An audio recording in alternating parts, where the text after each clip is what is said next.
Blue Apron, take back dinner. Hi, everybody, and welcome to the Liars Club. I'm Felicia Michaels. And I'm Jessica Wellington. And what we do here at the Liars Club is we have two of our comedy pals come on. We ask them to tell two stories. One is the truth, one is a lie. We try to figure out which stories are the lies. Jessica, would you please introduce our wonderful guests? I would love to. This first gentleman, I haven't seen him in a long time. It's good to see him. He's super, super funny. He is a comedian out of Sacramento. This is Mr. Patrick Jaye. Hey. All right. Welcome to the show, Patrick. Thank you. I appreciate it. Awesome. And next gentleman, miss him a ton as well. He is a Comedy Store regular. You've seen him on David Spade's Lights Out. Please put your hands together if you'd like for Brian Simpson. Yay. Yeah.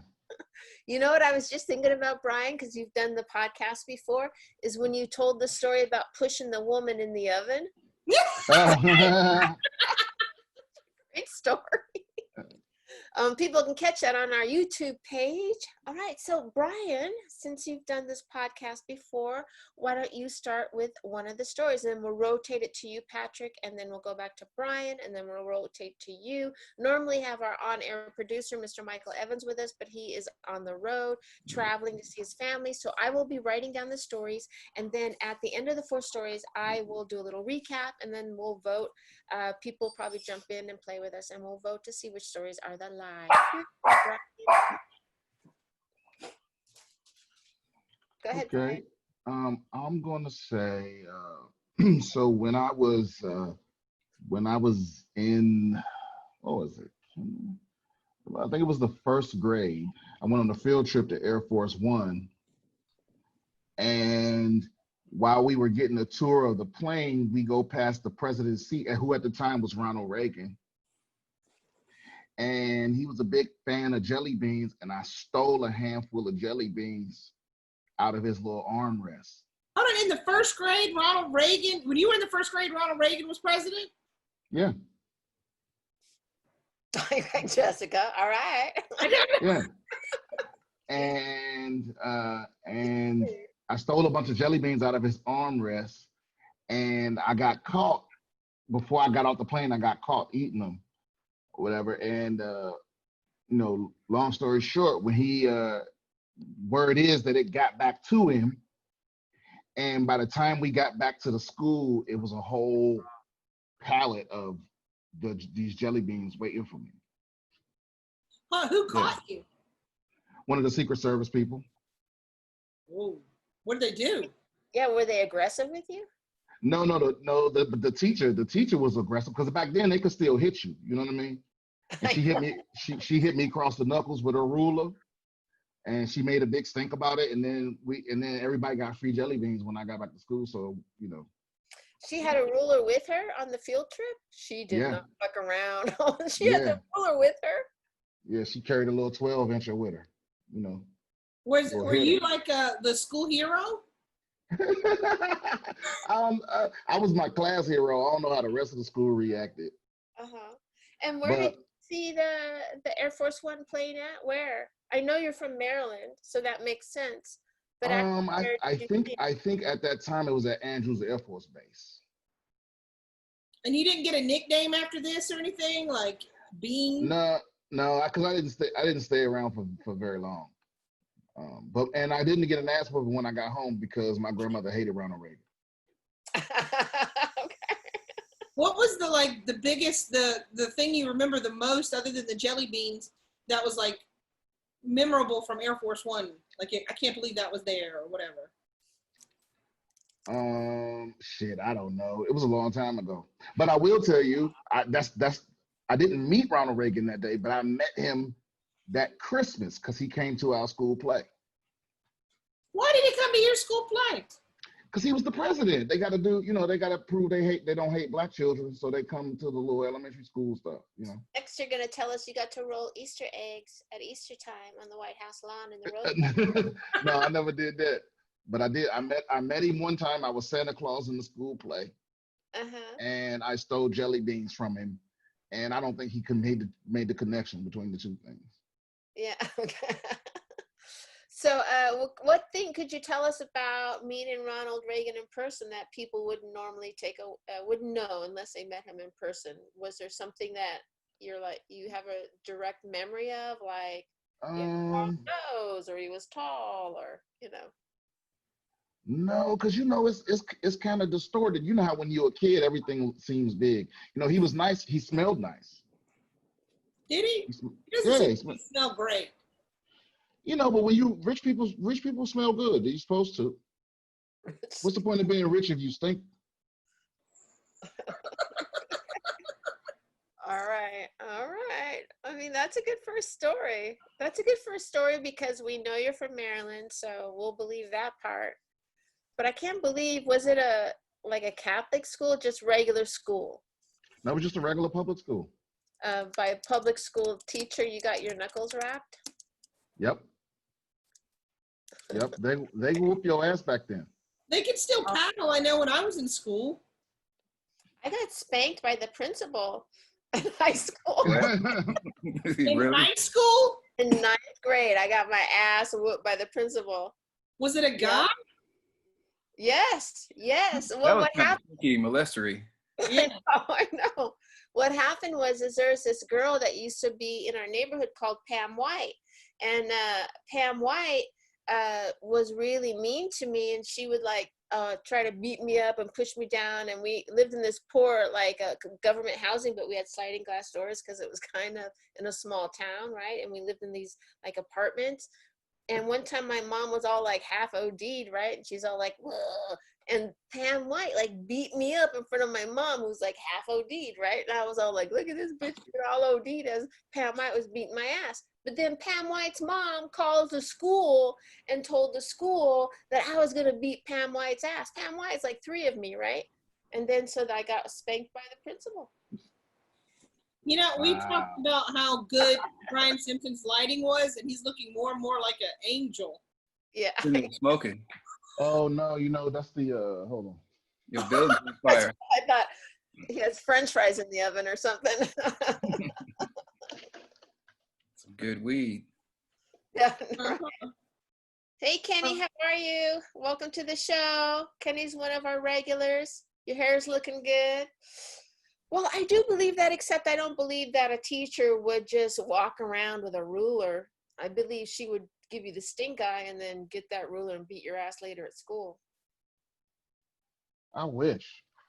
But if you think about it, it does make sense, because if you're taking a group of kids to Air Force One, you want to make sure they're on their best behavior. So if you take the ruler that you used to pop them with, hopefully they're gonna be like, oh, don't do anything, scare them.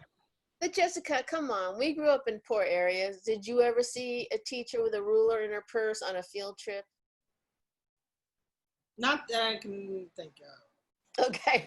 How about you, Patrick? How about you? No, I lived on base, and we were always kind of tough. So if the teacher tried to hit us with a ruler, we just would have hit him back with a desk or something. So we're a little bit different. Like my mother and father, both Marines, they didn't play that, See, my dad was in the service. What? I thought we were supposed to wait till the end to scrutinize my story. Yeah. We just going in on it. Like I've heard of, we had to do other stuff in school. A ruler would have been too good. Yeah, we had to do others, get punished and stuff. I mean, if you want, I could tell my story, because I could piggyback off of that. So, all right, go for it. All right, so what we'd have to do is, as a punishment in school, and it's kind of ironic too. So we get in trouble, I was a class clown, I was always in trouble. So I had to stand for hours with my hands like this, or like this, or like this, or just these awkward positions. And then it was crazy. I remember my 5th grade teacher, Ms. Perlmutter, said I should grow up and get a job, either cleaning or working with my hands in some capacity, and something that involves this. And we had to stare at walls too. We had to face the wall and stare at the walls. I kind of regret throwing the desk at her. So you threw a desk at your teacher? Yes, chucked the desk at her. Now why? What happened? I don't know. I think it's genetic, because my mom threw a desk at her professor when she went to Mizzou. Might just be genetics. No, she just told me okay, so in her class, she would segregate the kids. I swear, the black kids would be on one side, the white kids would be on the other side. and then the white kids would get different kind of work, a different treatment, and the black kids would get different. It's like, okay, here's how you write rap songs. Like, why is this old lady teaching us about rap songs? Who the fuck is her? And then she hated Arsenio Hall and the Arsenio Hall show. So she watched it every night and it'd come in the next morning to complain about it. And she'd be like, what is this? Woo, woo. But I remember her she had like the bat wings. Oh yeah. That. Right here. So she'd be like, what is that? Woo, woo, woo. What? Just a bunch of monkey noises. Woo, woo, woo. I'm like, you know, the reason why it's on the air is because you watch it, because they don't meter us, they meter you. You know what I mean? Like, I don't know, she just hated Arsenio Hall, man. So that's a conversation you had in 5th grade about the television metering system of. Yeah, the Nelson box. Yeah, I knew about the Nelson box in the 5th grade. Yes, I did. Actually, I did know that. My uncle was a cable installer, had his own company. So I was aware of a Nelson box in the 5th grade. All right. Going into Ken's bedroom. There you go. Welcome to the show, Kenny. Haven't seen you in a while. Glad you're here. Oh, with Robert Kelly, one of our favorite people. All right. Well, that's a good first story. Patrick Jaye, that's a first good story. I mean, do you have any questions you want to ask about that, Jessica? Segregated class? Like, what year did you graduate? What year were you in 5th grade? This was in the 80s, man. Whenever the Gulf War was going on, it's whenever the Gulf War was. There was kids. Okay, so you know what triggered the Gulf War was apparently Osama bin Laden and his crew got on a raft and floated up next to the USS Stark, and they launched a missile, like from a missile launcher into that ship. Some of the kids' dads that was in my class was on that ship. You know, like that was pretty sad time. So whatever year that was. That's not. You know, that's not what I heard. I heard what started the Gulf War was there some kid stole some jelly beans. There it is. One. They said it was a kid with a turban. All right. Well, if no one has any questions, Kenny, do you have any questions you would like to ask? No, I love your backdrop, Kenny. All right. Yeah. All right. So we're at the first stories. We're going to hear our second stories, and then we're going to try to figure it out. Brian, why don't you go ahead with your second story? Okay, so when I was about, I don't know how old I was. I must have been 11 or 12, but I was at the Million Man March in Washington, D.C. And it was a bunch of vendors and stuff out there. You know, in my family, we've been out there for a long time. We didn't really plan it very well. So we bought a bunch of snacks and sandwiches and stuff from the vendors. And we walked past this homeless guy, and I thought I was gonna be, you know, the good Samaritan and give him half of my sandwich. And when I gave it to him, he like cursed me out, like "fuck you," blah blah blah. I was like, "What the fuck is this problem?" My dad got all upset and was like, "Fuck you, take the fucking sandwich," you know. And he took the sandwich, and then he parked his car between these two cars in the middle of the street, and walked out and set it on the yellow line and took a shit on it. What? Yeah.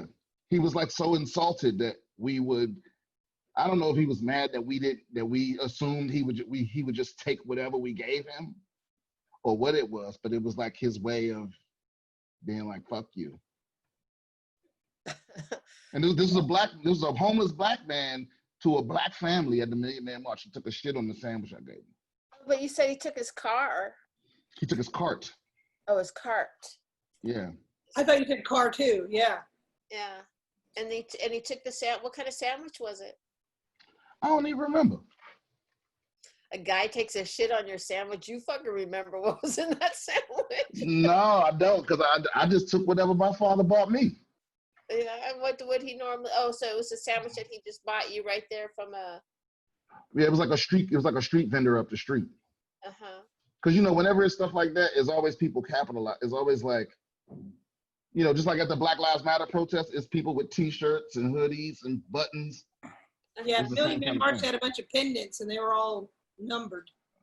Yeah, it seems like enough to be, or to be young enough to be 11 or 12 during that time. When was the Million Man March? When was it?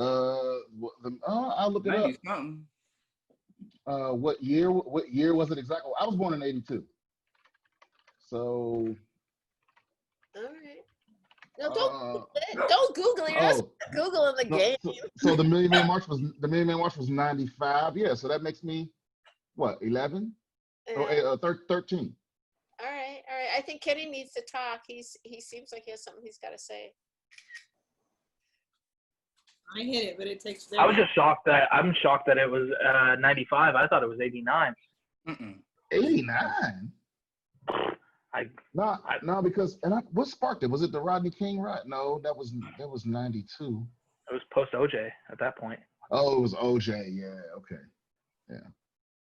I remember. I mean, I remember the march, but I don't remember what sparked it necessarily. Wow. I just know we didn't have to go to school.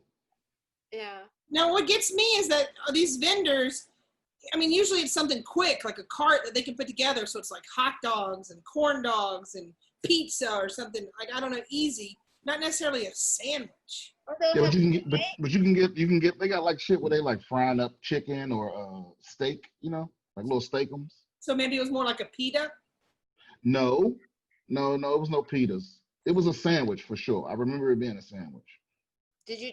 But you didn't take any bite of it at all. You just wanted to give. No, no, because he cut it in half. I had half of it, and I tried to give the other half to the homeless guy. In 5th grade? No, I didn't say what grade I was in. I was 13. So what grade is that? Shit, 7th or 8th grade. Yeah. Wow. All right. I mean, that's a story. I'll give you that. And how long did it take? So you actually sat there and watched him as he walked and put it in the middle of the yellow line, and then pulled his pants down and knew it was up on deck and he could deliver right then and there. How long did it take? Well, we all watched him, and actually, I'm pretty sure there's footage of it. Yes, there's footage. Yeah, because my dad definitely had the camcorder that day. Your dad one of those guys with a camcorder? Oh yeah. All right. And you guys just sat there and watched him take a shit? We all did, yeah, as a family. As a family. As a fucking family. You think you were walking? So was this in a parking lot? No, this was in the street.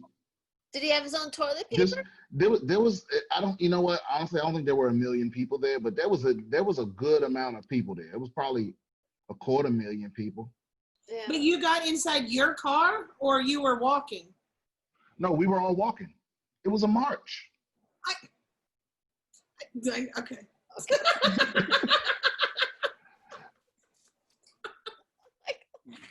Oh my God. So this is actually happening during the march. I thought maybe I didn't realize that part of it. So during the march, people just walking around this guy taking a shit on a sandwich in the yellow line, and 1 million other men are no one's saying shit to him. No one's like, "What's up?" Be respectful. I mean, what did you gonna say? Somebody mid shit. Right. It's like that's a decision he made. You know what I mean? It's like we ain't gonna talk him out of it. You gotta just let that happen and deal with the consequences afterwards, Because we all just trying to go home. It's like this was after the speech. We had been walking all day, and Louis Farrakhan had just finished speaking, and that's when my dad decided that it was time to get out of there and beat the traffic. So you're telling us that when you were in 7th or 8th grade, you saw within the hour Louis Farrakhan give a speech and see a guy take a shit on a sandwich. Correct. Okay. I've seen a guy in San Francisco take a poop in the street. Yeah, but not within the hour of laying your eyes on Louis Farrakhan. Look, did you see? Hold on. Who just said that in the chat? What was that? Ken. Somebody just said. I've been in a 10-man march leaving Dane Soder a Seattle shit in a bag. What? Dane Soder. Put him on my. Yeah, what the fuck are you talking about, Ken? Yeah, what's up, Kenny? I can't chat. Okay, so I say it's true because I've left a Dan Soder show in Seattle and watched a homeless guy just shit in a bag. I took a date to that show too. So it was like we were watching walked out the show, fucking see a homeless guy shit in the bag, and then like, oh, let's cross the street, fucking as he's screaming out into the streets. I think it's true. Shitting in the bag in the street. Sorry. I Thanks can't for the chat. back. I can't even. Thanks for the backup, Dan. Yeah. So boom. Now listen. So listen. That's 3 people in this Zoom call that have seen a homeless man shit in the street, Okay. Yeah. and y'all still gathering data. I know, because that you guys didn't move on. Like, did you just march by him, or did you actively stand there and watch him as your dad video camera? Well, I think myself and the younger kids were kind of disgusted, but my dad was like, I don't know, this is a teachable moment or something. Teachable. What did your dad do, Brian? What does my dad do? Or what did he do? He fucked a lot of women. Whose dad didn't? You know? Yeah, I mean, my dad was he's a jack of all trades. He's one of those kind of people. He's been an accountant. He's been a bodyguard. He's been, all type of mysterious shit. That's an odd jump to go from accountant to bodyguard. No, he did that shit at the same time. I bet his business card was amazing, man. Yeah, he was, and now I think he's an electrician. Damn. All right. Yeah, he always had 2 or 3 jobs and 2 or 3 women. All right. Yeah, that makes sense. I mean, Yeah. And no kids, depending you on gotta if you feed ask. these women, so yeah. Yeah. Alrighty. All right, Patrick, let's move on to your story since we've grilled Brian all about his. The yellow line gets me. The sandwich on the yellow line, that really gets me. Yeah, that's a good one. All right, so in high school, so I gotta go back to the beginning. I ended up becoming like a nightclub promoter in high school, like a 21 and over adult nightclub promoter in high school. I didn't intend to, but it just happened. Are you one of those people that look like a grown man in high school? No, I just got this facial hair. This just happened. Yeah, no, I pretty much look like this, just without this and this butt cheek right here. Other than that, so what happened is, so my parents bought a house, and my parents was always going out of town. My friends were like, yo, let's have parties. I'm like, fuck no. Like, you see like my dad, actually, yeah, both my parents are Marines. They're both excellent shooters. My dad's 5'11", 250 pounds, very little body fat. I'm like, no, I'm not. But the neighborhood we lived in had a clubhouse you could rent, right? So, and this was like before the internet. So we'd rent the clubhouse, and then the parties kept getting so big that the clubhouse couldn't hold us no more. So then this nightclub got a hold of, reached out to me, so we started promoting this nightclub. And then started going to other nightclubs, and then we started doing stuff with record labels. Then we started doing stuff with Def Jam, right? This is in high school, doing stuff with Def Jam.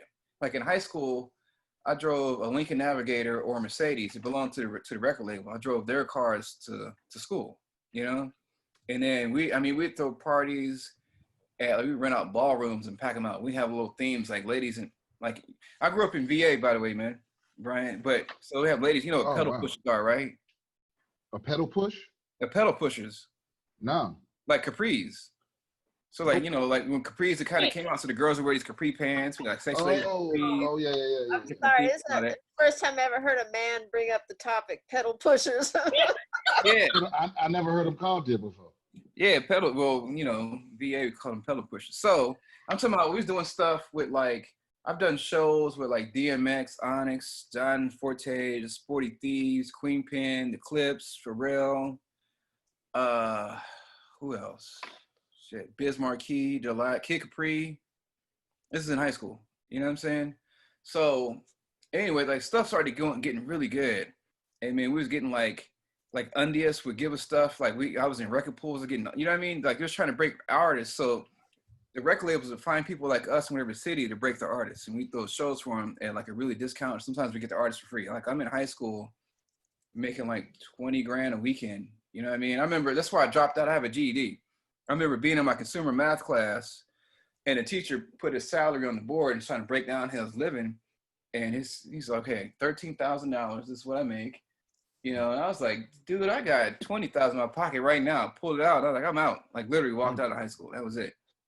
But we started getting, we started expanding, getting corrupt, and everybody started getting corrupt. So one of the first things that happened, one of the nightclubs we were working with, got raided for selling liquor to underage minors. And when the police captain, he walked in and he was like, I want to request a song. He requested, I forgot the song, it was Sparkle and R. Kelly, that whatever the song was, he's like, just keep playing that the whole night. You know what I mean? So we played that while they ID'd everybody and stuff like that. I had a gun. I had to stash the gun. I put it in the record player. You know what I'm saying? Because it was crazy. So then there was another time though, this is what made everything kind of go all bad, is my partners, the math, I'm good at math. The math didn't add up. You know what I'm saying? Like we'd do stuff, we have like 1,000 people in the club and the money wouldn't be right. You know what I'm saying? Like I would count down and then, so I confronted them and then we fought. And then I remember they jumped me and I was like, okay. There was a window behind, you know, there was like a glass window. I was like, I gotta get the fuck out of here before I go. Somebody's coming with me. So I just grabbed one dude and we just bam, right through the window. You know what I'm saying? Like I still got the cuts in my hands. We went right through that window. And then I went home. And then later in that night, they threw a brick through the window and they went through my mom's window. Remember I said my mother and father, both Marines, mother's an excellent shooter. Like my mother has a CCW right now. She carries a blue Taurus Bull 9mm. She also has a Chrome 357. Well, that night, she pulled them both out and ran outside and was shooting at the car and shit. And I'm looking like, is my mom busting at niggas right now? What the fuck? You know what I'm saying? My mom shit. That Monday in school, everybody was just like damn near saluting me. They had heard, you know what I'm saying? So then we had to move and all that. And then my dad flew in, kicked me out the house. And I kind of been on my own ever since. But that's kind of my story. It's not really much punchlines in it. It's kind of tragic a little bit, but still funny because nobody got hurt. And then actually the dude now is on my Facebook page. We're actually pretty cool now. We were just kids and stupid and drinking. How does a high schooler end up with a job promoting nightclubs? I was good at it. But were you hanging outside? Did somebody approach you? No. Oh, I'm sorry. So it started with house parties and it grew, like I was a DJ and a promoter. It grew from the house parties to halls to where it just didn't make sense to do halls anymore. And then, you know, it was like a lot of money being left on the table. So we found out we can go to a nightclub and get 100% of the door and like 10, 15, 20% of the bar and a percentage of the restaurant. We started going that route. So we started making more money that way. This sounds like a movie. Yeah. Maybe. See, I can tell from both stories that both stories are true, but there's a lie in one of the stories. He did the same thing I did, where he told a true story with part of it is a lie. And the thing that makes me question, the thing that makes me think that last story was the lie was because it was his mom going outside 2 guns up, because I'm also a Marine, and I taught marksmanship on the pistol range for a little while, and no Marine would put 2 pistols up. They would shoot with both hands on one pistol. You know, I don't know. That stood out. That's what I was thinking. To me, it sounded like he saw the video last week of those 2 stupid white people coming out with the guns, like the couple. The guy was wearing a pink shirt, and the woman who had no makeup on and no shoes. Like, if you're gonna take a gun and run outside, put some fucking shoes on. If you had enough wherewithal to go get the fucking gun, you didn't put shoes on? How fucking stupid is that? Anyway. It does seem crazy, but you know what? On that first story, the only thing that gets me is that when he was so young, and like you said, he comes from a Marine family, I don't think that he would have thrown a desk at his teacher. Shit. Shit. That's what's throwing me off, because he'd probably be scared. He just said his dad is 250 with no body fat. My dad's knocked me out before. I remember one time he came back from out of town. He was like out to sea, and I put some house speakers in his van, and I forgot to take the motherfuckers out before he got home. So he got in his van and cut the shit off. She said, boom. He cut that shit off. We went back in the house. He was doing this shit to me. Like, motherfucker. And I was just like, he's hitting me all in here and shit in here. And I was like, what the fuck? I tried to punch him. It looked like I punched hot butter with an even hotter knife. It didn't even do nothing. He was just like, oh, that's what we're doing? Okay. And I just remember waking up on the couch, man. Like, I'm pretty sure he knocked me out, man. I don't remember nothing else past me punching. I was just like, that was stupid. Like, if they could have paused it and it went black and white, and they would have said, and that's when Patrick knew he fucked up. I needed that right there. You know what I mean? All right. All right. Well, Jason Marino says promoters were able to do very well at one time. That's the only part of the story I heard, and that sounded like too much.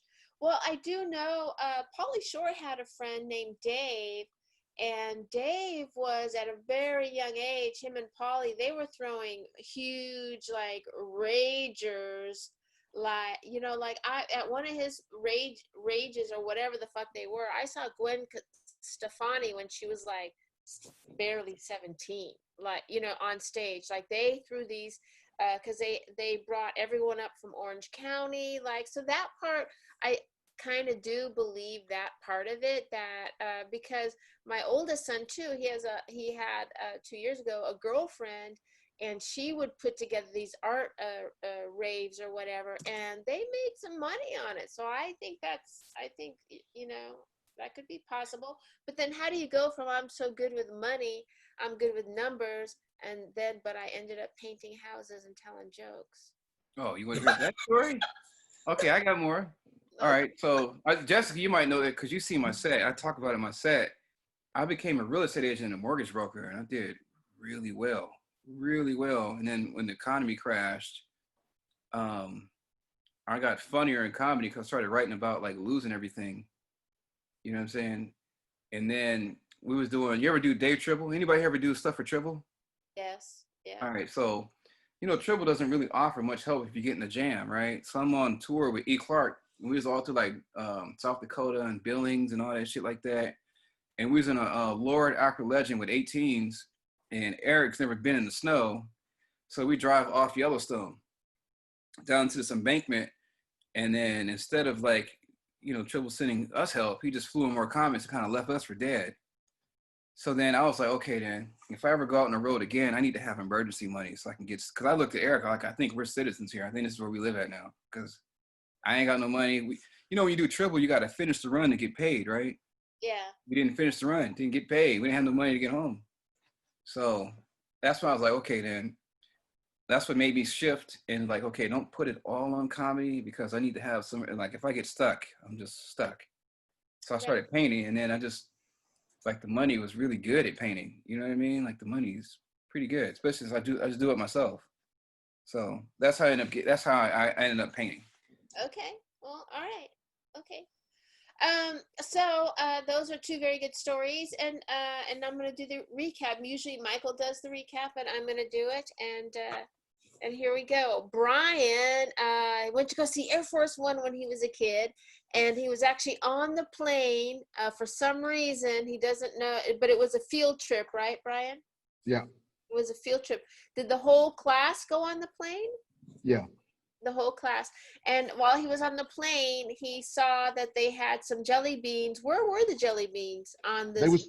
They were specific. They were in Ronald Reagan's cup holder, and it was specifically in the president's seat in the cup holder.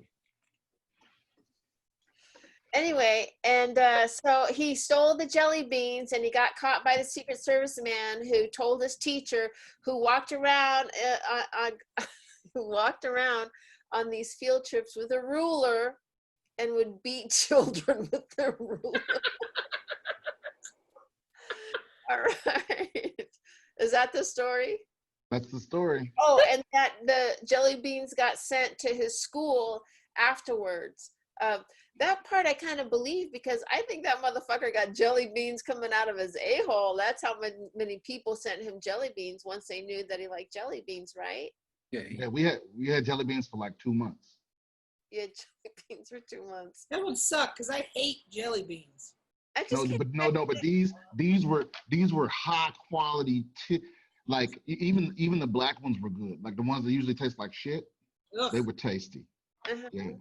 How many different flavors were in the jelly beans? I don't know. This is like 30 years ago. I mean, but I just know as far as jelly beans go, they're still the best I've ever had. Yeah. I forget what the brand was. Actually, I guess I can look that up. Don't Googling. Google it. Googling. Hey, this is unrelated but related. if Ronald Reagan was still alive today, do you think he would have done the Bean Boozle challenge? What is the Bean Boozle challenge? What's that? Okay. So the Jelly Bean Company, the factory here, they make like booger flavored, fart flavored, shit flavored, piss, toothpaste. Yeah. Throw up, vomit flavor. Yeah. Hate flavored. You know what I mean? They just got. Oh, they were Jelly Belly. Yeah, Jelly Belly. Yeah. That's the greatest jelly bean you've ever had is a Jelly Belly? Yeah, man. Ronald Reagan's Jelly Bellies. Okay. They have a shrine to him in their factory. Oh, I bet they do because a lot of people bought jelly beans for a long time because of that.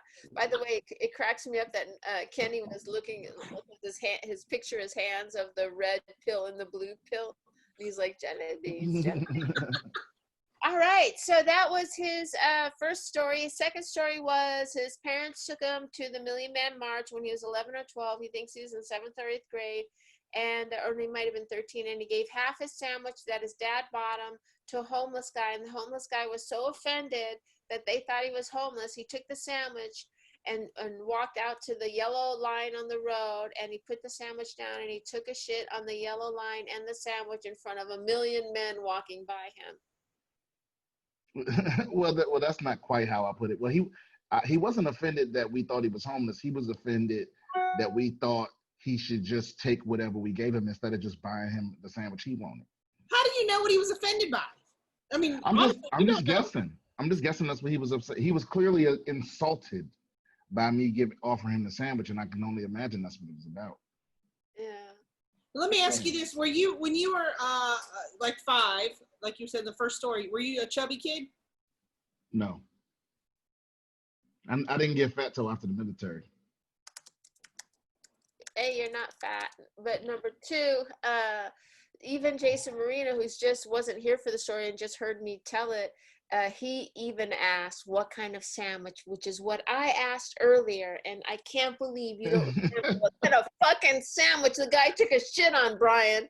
Well, pardon me if watching a grown man take a shit in the middle of the street burned into my brain more than the flavor of the sandwich I just. Oh, okay. See, I believe that I was with a comic. I'm not gonna say his name because I think he uses this on stage as material, but he tried to give a homeless man some vegan, like Chinese food, and the homeless dude opened the box, was like, "I'm gonna eat this shit," and threw it on the ground. He didn't shit on it, but he definitely threw it on the ground in disgust. So I mean, he didn't have to shit at the time. How many times, seriously, and this is a very serious question, have you had a complete and utter moment of disgust as you really need to take a shit? Oh, yeah. You know what's been happening a lot during the quarantine? The double bubble.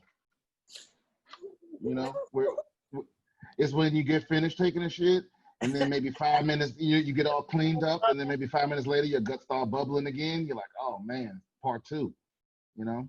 Okay, all right, the double bubble, okay. I didn't know it actually had a name. No, I just named it. Oh, okay. I'm kind of thinking that the second one is, I'm going to vote that the second one is true and the first one is a lie, because I think he did meet Ronald Reagan the second time he talked about, and he just was like, hey, what about I can think of Ronald Reagan in Air Force One. He didn't remember anything about the plane and having a whole class in that plane, even though it's big. That's just because I was young. I was younger. That story is harder to remember. Yeah, he was in first grade, he said, at that story. Well, I'm not changing my mind. Well, I got to go see, like when I was in fourth grade, I got to go see NORAD, which is a north, it's up in Cheyenne Mountain where they embed, what? A missile silo? Well, it's in case nuclear war happens, 60,000 people are allowed to go into this Cheyenne Mountain, and I remember so much about it. I remember the buildings were on huge springs. I remember the rocks inside. I remember like so much about that. I don't know, the sandwich. And when we went on our field trip to the pickle plant, I can remember the onions and the lady sitting there peeling them and crying. Yeah. So you're gonna say the second story is a lie? The Million Man March is a lie? No. I'm going to say the first one's a lie. The jelly bean is a lie. Uh-huh.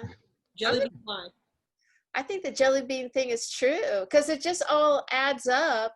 Well, they're both stories about living so close to Washington, D.C. So I'm going to say the first story is true about the jelly beans.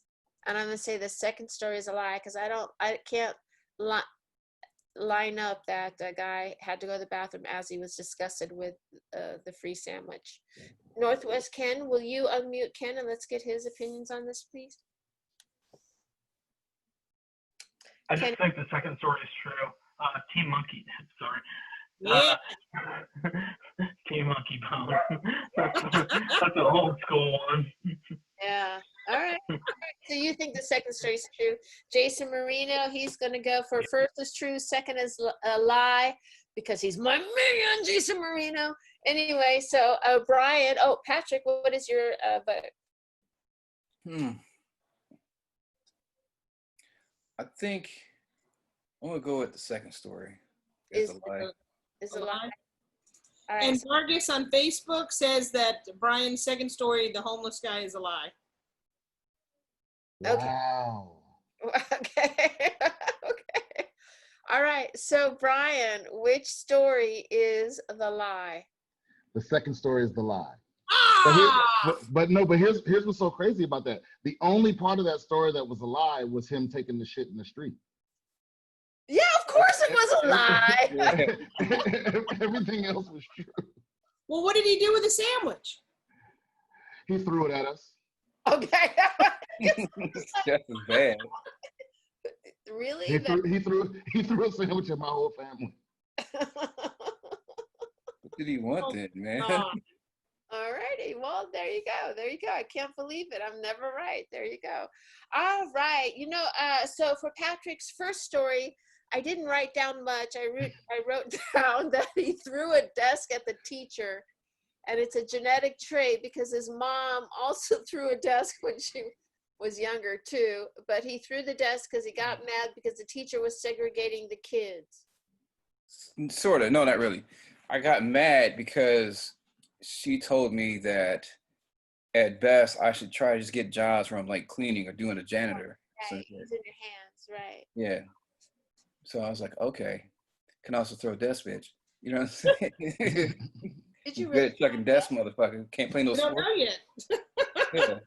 So, but here's what I'm asking, because were you in a special class? No.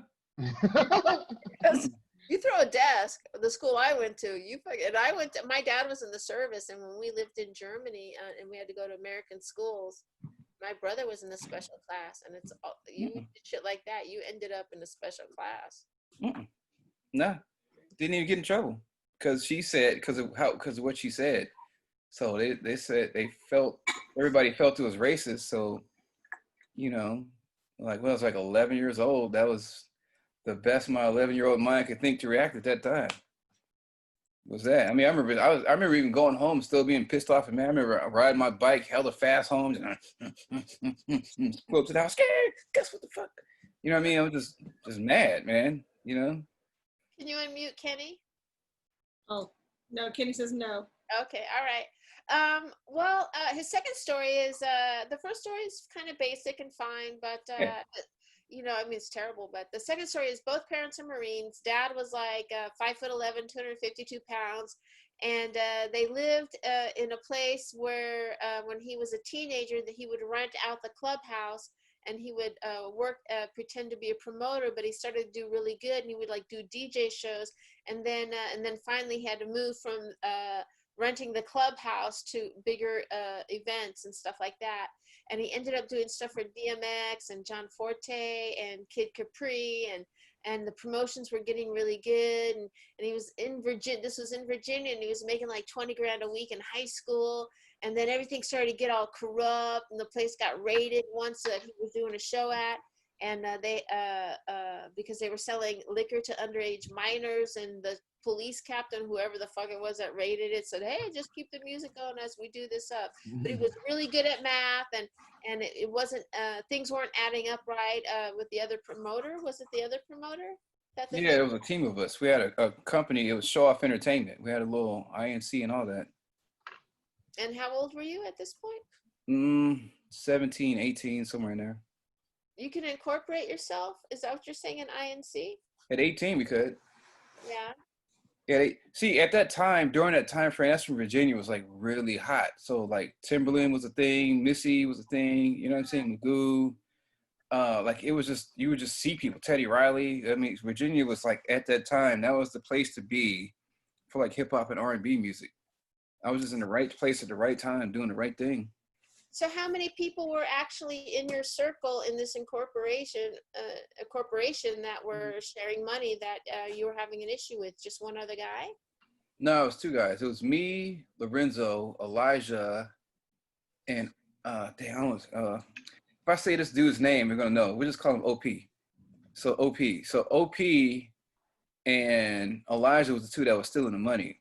So then I grabbed Elijah. Elijah had big long hair and all that shit.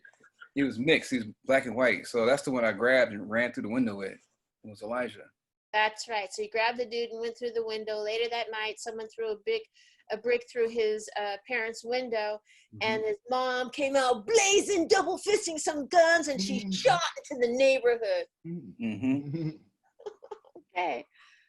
Thoughts? Anybody thoughts? Yeah, I think that second one is bullshit. Yeah. I think he is recounting a whole movie right now. And I'm going to say no. His mom didn't go out, like you said, Brian, with two guns. If she's a Marine, she knows how to hold a gun. I thought that was a very good point. Yeah. I'm gonna go with that reasoning, and also that's not the true story. Yeah, I think you probably did do some promotions. You probably were a part of all that in some way, and maybe supporting acts that were smaller within other promotions. But I definitely think that your mom coming out blazing with the guns is the most bullshit. All right. So first story. Wait. First story. Okay. First story. Wait. So Jason Marina says first is true, second is a lie. Also, Kenny says second is the lie. Okay. Michael Vargas on Facebook agrees. Everyone pretty much thinks the second story is the lie, right? Yeah. Everyone does. Patrick, I think Jessica's background is a lie. There's no way she's in front of the comedy store. And then nobody walked by, no cars. That part might be true. All right, Patrick, which story is the lie? Second one's the lie, but only a part of it. If you're right, it's the part with the two guns. It was one gun. it was a 9mm she shot with, but she did shoot him. They was in a 95 Nissan Maxima. She shot, no, it was an 89 Nissan Maxima, a white one. She got it pretty good. You know, like she shot it pretty good. My mother we're from St. Louis, Missouri, man. Like they don't play there. You know what I'm saying? Yeah, but that was a good, if it wasn't for Brian, I don't know if I would have pointed that out. Yeah, because I said she had a 9mm and 357. You can't shoot a 357 in one hand. You can barely shoot it with two hands. You know what I mean? Yeah. Like you can't, if you shoot with one hand, you probably hit yourself or shoot yourself with it. It's just, you can't. Yeah. You know what I mean? But everything else about that story was true. Even like, it's the same stuff that I used when I was like doing shows here in Sacramento. I was using the same tactics to promote. You know, I just had better people around me that I could trust. You know, but I've always been good at getting people to organize and come together and to do stuff. It's never been. And did your parents know that you were making this much money? What did you do with all that money? Dumb stuff. A lot of times we just put it back in. So you take it and then you try to one up it. So that, like every time you do an event, at least back then, it had to be better than the next event. So we would just try to just keep going. The last show I did there was with the Executioners. It was this big DJ battle. It was at Hampton Coliseum. And then, you know, we had the Executioners there and all that. That was like the last thing I did. And then after that, I just left Virginia. That's crazy. St. Louis. This was all in high school. Well, it seems kind of crazy that you wouldn't try to get back into that again. I never wanted to do it. I really did. I just wanted to okay, so before I ever been to a nightclub and all that, I remember radio stations used to pull up to clubs and you do like live remotes where you can hear the club and the music. So I always wanted to be there and I would hear stories from other people. So I always wanted to go. So I just wanted to go to a club and I was just like, this is it. This is easy. and started figuring out, well, how can I make money? You know what I mean? So, and then with the party side, we just wanted to have parties, and the party just got bigger and bigger and bigger and bigger and bigger and bigger, and to where, you know, we just couldn't have them in a neighborhood no more. Like, we're in a residential neighborhood with like 300-400 kids. You just can't, you know, you get tired of the police shutting shit down. So we had to just find places where we could have parties. And that club now is Club Solid Gold. I think it's a comedy club now in Virginia Beach. Wow. Coincidentally. I think it's like the Virginia House of Comedy or some shit like that now. But that was the club that got raided. I mean, I did shit at like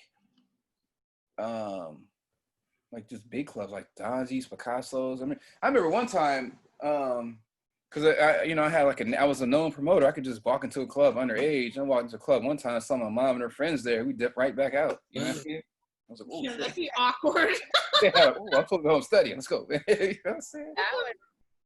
That would have been also a very good story to tell, because that, you know what I mean, in the same vein with your mom. Well, thank you so much for spending part of your pandemic with us. We certainly appreciate that you did. Brian and Patrick, thank you so much. Kenny and Jason for playing along. And Jason, sorry we didn't see your handsome face on the screen. Thank you, Kenny, for playing along. Patrick, where can people follow you? What do you have shaking? What's your favorite color to paint a room? I don't know. Well, actually, I'm getting out of painting. I'm going to get my real estate license back and my mortgage license back. Oh, what happened? You know what I mean? But you can follow me on my Instagram and Snapchat. It's just the Patrick Jaye Show. And then I've been daily vlogging on YouTube. Same thing, the Patrick Jaye Show on YouTube. I'll post little vlogs and stuff now. I just bought a really expensive camera, trying to upgrade and get better, you know? Wonderful. So I like people to critique it, give me pointers, tell me what I could do better. Or if they want me to go do certain whatever, we'll do it on camera. I don't care. Wonderful. Yeah. All right. And then what about you, Brian? I think you need to unmute Brian. I clicked the button. Brian, you have to unmute yourself. I have to do it. Oh, okay. Sorry. There you go. Okay, Brian. yeah, sorry. It's, yeah. Where What can- about me? What? Where can people follow you? What can you direct people to that you would like them to watch? Oh yeah, I'm a BS comedian on Twitter and Instagram, and my podcast is BS with Brian Simpson on Spotify and iTunes and all of those. Brian is so high now. I know. Yes, yes, What'd you very smoke? much. A little weed. I know. What strain? This is Maui Wowie. Oh, old school. No, wait a minute. I don't know. I have no idea. I remember one day, like, the best way to paint a house is high. And then one day I ate like 7 edibles, like the gummies, they're 10 mil each. And then I smoked 2 blunts. And I remember just being on a step ladder, like just 3 feet up in the air. I'm like, whoa, this is way too high. I'm too high up in the air right now. I gotta get off. Yeah, that's a I lot was of cleaning the gummies. interior. I was just I was under these people's table, just trying to center myself. You know, like, okay, we did a little too much, man. Jesus, Kenny took a whole inhale during your whole story. That's Yeah, Kenny. okay. I can't vape. Vaping makes me have asthma. I can't vape for some Yeah, reason. you know what? If I vape a lot, I feel the same way. So I feel you on that. But it has to be a lot. Who Well, uses mushrooms? there you go. Thank you Yeah, guys mix it so all much up. for sharing your time with us. And I hope you guys have a wonderful week. And hopefully we will see each other live and in person sooner than later. Thanks, you guys. All right. I've been Thank Felicia you. Michaels. And Bye, y'all. And I'm Jessica Wellington. Check out our social media. We got shit coming up. And you have been lied to. I'm not telling that one. Disney believe you. Will the real liar please stand up? Right? She's totally serious. And you have been lied to.